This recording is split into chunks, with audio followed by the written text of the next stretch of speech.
মেঘলা, ও মা, কি হয়েছে তোর? কাঁদতেছিস কেন? ওই মেঘলার বাবা! ভিউয়ার্স, মেঘলার তাহলে কি হয়েছে? অনিকের কথা তো মেঘলা অনেক কষ্ট পেয়েছে।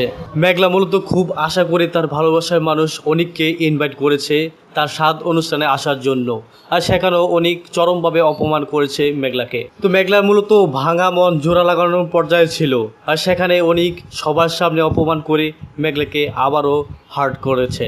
তো ভিউয়ার্স, মেঘলা তো জানে সেই সম্পূর্ণ নির্দোষ। পিছন থেকে কলকাঠি নেড়ে রাতুল মূলত ডাক্তারকে টাকা খাইয়ে ভুল রিপোর্ট প্রমাণিত করেছে। অন্যদিকে ভিউয়ার্স, রাতুল এবার অনিকের চাচা এবং চাচি, সেই সাথে তার চাচাতো বোনকেও বাড়ি থেকে ঘাড় ধাক্কা দিয়ে তাড়িয়ে দিয়েছে।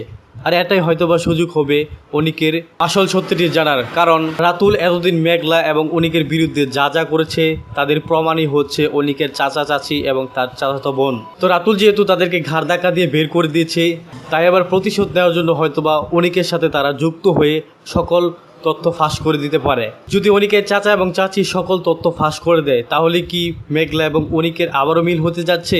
তো ভিউয়ার্স, কি হতে যাচ্ছে গরিব ঘরের রাজপুত্র নাটকের 35 নম্বর এপিসোডে, সেই সাথে খুবই ধামাকাদার হতে যাচ্ছে গরিব ঘরের রাজপুত্র নাটকের 35 নম্বর এপিসোডটি। তো ভিউয়ার্স, বৃষ্টি মূলত অনিককে কাছে পাওয়ার জন্য শালিমা বিল্ডার্সের বিরোধিতা করেছে, এবং শালিমা বিল্ডার্সের যেন হাত পাততে না হয় সেজন্যই মূলত বৃষ্টির এমন চালটি চলেছে। তো ভিউয়ার্স, আপনাদের কি মতামত? আপনারা কি অতি দ্রুত গরিব ঘরের রাজপুত্র নাটকটি শেষ দেখতে চান? আপনারা কি অতি দ্রুত মেঘলা এবং অনিকের মিল দেখতে চান? সেটি চাইলে অবশ্যই কমেন্টে লিখে জানাতে পারেন।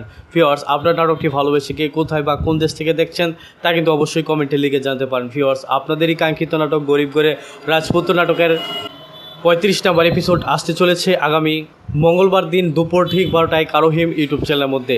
সেই সাথে ভিউয়ার্স, আপনারা কে কে রয়েছেন গরিব ঘর রাজপুত্র সিরিজের প্রথম নাম্বার এপিসোড থেকে শুরু করে 34টি এপিসোড দেখেছেন, সেটি অবশ্যই কমেন্টে লিখে জানাতে পারেন। তো ভিউয়ার্স, সকলে ভালো থাকবেন, সুস্থ থাকবেন এবং পরবর্তী ভিডিও দেখার মতন জানিয়ে আজকের মতো এখানেই আল্লাহ হাফেজ।